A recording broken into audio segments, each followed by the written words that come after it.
Hola gente, ¿qué tal? ¿Cómo están? Buenas noches. Este video es bastante improvisado en realidad y es para explicarles por qué el Bitcoin ha subido de hoy desde $57.000 hasta $61.000 aproximadamente. Voy a tratar de hacer esto en solamente 2-3 minutos, pero es que antes tengo que explicarles primero qué son los contratos de futuros. A ver, comenzamos. Un contrato de futuro es un acuerdo a- al comprador del contrato, a quien adquiere el contrato. Es un acuerdo para que esta persona pueda recibir cierto activo, un asset, en determinada fecha bajo determinado costo o precio. Entonces, un contrato de futuro es algo que, por ejemplo, empresas como Alicorp hacen bastante.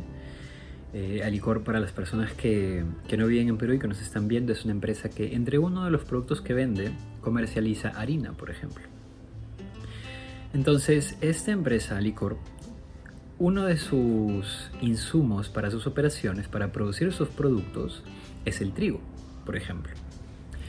Entonces, dada la fluctuación del trigo en los mercados, su precio, me refiero, existen los contratos de futuros en los cuales Alicorp en este caso acuerda obtener, vamos a decir, no tengo idea cuánto cuesten realmente, pero vamos a decir un valor, vamos a decir que adquieren un contrato que les asegura comprar 1 tonelada de trigo por $1.000. Entonces, ¿qué pasa si en el futuro el precio del trigo sube por temas relacionados a la inflación, por ejemplo? Digamos de que sube a 1.500, eso es un 50% de aumento en la materia prima para las operaciones de Alicorp. Entonces, si ustedes han visto los anteriores videos, se van a dar cuenta que de las ventas nosotros tenemos el COGS, que es el Cost of Goods Sold, que es básicamente el costo de manufactura, ¿verdad? Y de ahí tenemos la utilidad bruta. Si tú aumentas el COGS, el costo de manufactura, o el costo de venta, vamos a decir, entonces tu ganancia de la venta se reduce. Entonces, para una empresa es muy importante mantener constantes o evitar que aumenten sus costos de venta o sus costos de manufactura. Por lo mismo, las empresas se protegen. Aquí la palabra protección es muy importante, un hedge en inglés.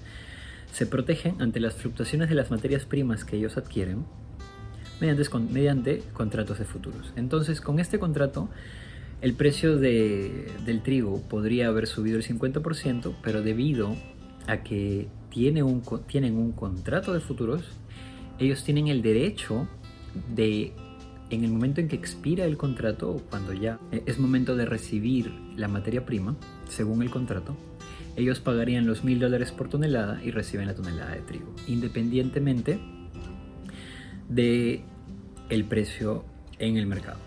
¿Sí? Entonces, eso básicamente es un contrato de futuros. El año pasado, si ustedes lo revisan, los contratos de futuros del petróleo cayeron a negativo porque nadie quería recibir el petróleo. Y esto fue en épocas de pandemia, en donde los cargueros, las compañías de cargueros, los barcos que transportan petróleo a través de los océanos, no tenían dónde descargar debido a la pandemia, no tenían dónde descargar ese combustible.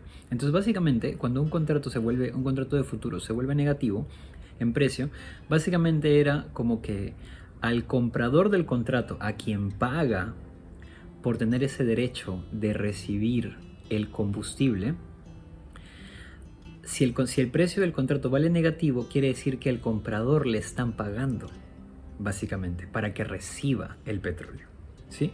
Entonces, eso pasó el año pasado, por ejemplo, para comentarles, alrededor de abril más o menos, los contratos de futuros del combustible, del petróleo, llegaron a negativo. Fue un evento que llamó mucho la atención en los mercados. Y ahora sí, ahora que ya sabemos qué son los futuros, ojo, importante detallar que los futuros son contratos derivados. Un derivado es el término en particular aquí porque obtiene su valor, el costo del contrato, obtiene o deriva su valor en base al activo subyacente. Que en este caso, en el ejemplo, por ejemplo, el valor de este contrato obtiene su precio en base al precio actual del trigo. Y el precio de este contrato de futuros va fluctuando a lo largo del tiempo hasta el día que se tiene que entregar el activo, ¿sí? Debido a las dinámicas del mercado, básicamente.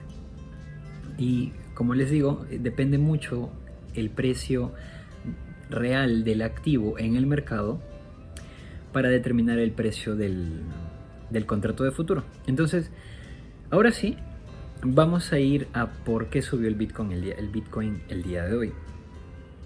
El día de hoy salió una noticia, ya saben que los mercados se mueven mucho por expectativas. El día de hoy salió una noticia en el cual se decía que las siguientes semanas se iban a aprobar el listado de unos ETFs de futuros, ETFs de contratos, un ETF de contratos de futuros de Bitcoin en el mercado de futuros, en particular el CME. ¿Sí? El mercado, los futuros normalmente, los tradicionales, el café, el algodón, cotizan normalmente en el mercado de futuros que se llama CBOE, que significa Chicago Board Options Exchange, que es donde se negocian las opciones, que es otro tipo de derivado cuyo contrato adquiere el valor en base al precio del activo subyacente. Similar a como lo expliqué hace un momento, el tema de las opciones va a ser tema de otro video porque son derivados, pero es una teoría un poco diferente. Y bueno, regresábamos entonces al hecho de que el Bitcoin, que ETFs, esta parte lo voy a decir un poco más lenta porque es importante. Futuros de Bitcoin ya se negociaba anteriormente. Sí, eso es desde el 2017 aproximadamente. Los futuros del Bitcoin ya se negociaban. En particular, en el CME, en el Chicago Mercantile Exchange. En este mercado de futuros, en vez de entregar el activo subyacente, lo que se te da es el dinero, básicamente. Se le conoce como cash settlement. ¿Sí? Entonces, como les decía, los contratos de futuros del Bitcoin ya existían desde el 2017. Ahora, lo que podría ocurrir la siguiente semana es que se aprueben el listado de ETFs, de un ETF que te exponga a ti a diferentes contratos. Entonces, básicamente, al tú comprar un ETF, estás comprando contratos de futuros en un activo que en este caso es el Bitcoin.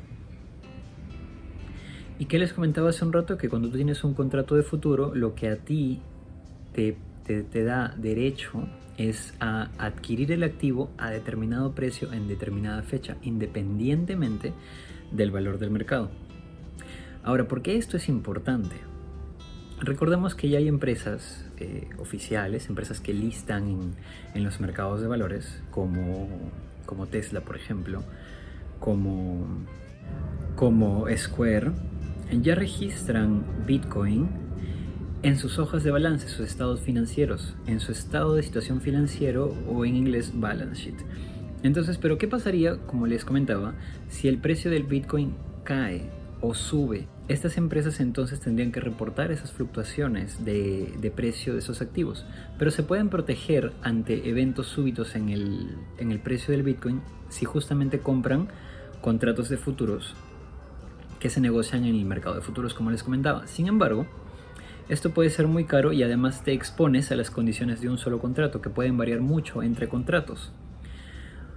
Por lo mismo, un mecanismo como el ETF, recordemos que el ETF es un instrumento que te expone a diferentes activos con un solo pago. Recordemos que el ETF de manera tradicional, tú compras un ETF, por ejemplo el SPY o el SPY, el cual te expone a las 500 empresas más relevantes del mercado norteamericano, pero por un precio de ¿cuánto? De $400. Si tú quisieras comprar todos los activos subyacentes, te saldría muchísimo más dinero. Entonces es la misma idea. Tú podrías comprar entonces un ETF de futuros de Bitcoin y esto te expondría o te daría exposición a los diferentes contratos de futuros que existen de Bitcoin con un solo pago mucho menor que el que estar comprando un contrato y otro contrato y otro contrato, todos los existentes, ¿verdad? Entonces reduce tu riesgo dado que estás diversificado y también te cuesta menos. Son dos beneficios importantes. Ahora, esto que estamos hablando es muy relevante para inversionistas grandes y inversionistas institucionales. Por lo tanto, es una noticia muy positiva para el Bitcoin. ¿Sí? Entonces esa es justamente esa es la razón por la cual está subiendo. Ya les comenté la expectativa del listado de estos ETFs. Y como yo lo comentaba en el grupo de WhatsApp del Club de las 7 Cifras, se espera mucho que esto no solamente sea el listado de un ETF, sino de varios, ¿no? Entonces esto inclusive le da liquidez a este tipo de activos en los cuales los inversionistas, como les digo, grandes pueden acceder. Eso es todo por ahora. Un fuerte abrazo, cuídense mucho y nos estamos viendo. Chau, chau.